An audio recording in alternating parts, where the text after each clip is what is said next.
In this video, we will learn how to calculate cumulative sale in Excel sheet. So this is my Excel sheet. I have a here monthly sale. So I'm going to calculate the cumulative sale. So for first month is the sales is the same, and for second month I add the last month sale plus the current month sale. Same as for third month, I add the first and second month sales plus add the current month sales.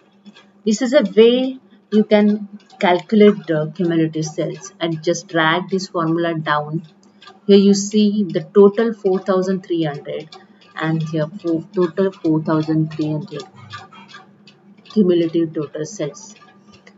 This is a one way, and the second way I'm showing you by using the sum function.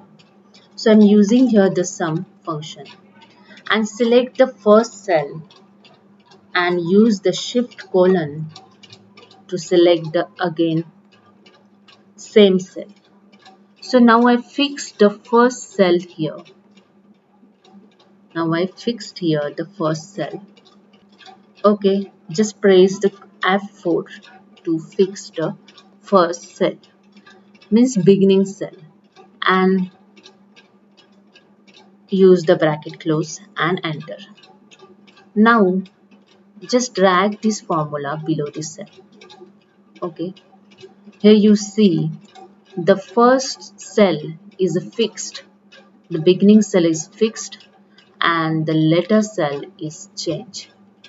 If I see here, the first cell is fixed, the beginning cell, and the letter cell is not fixed, therefore it will change when the range is selected.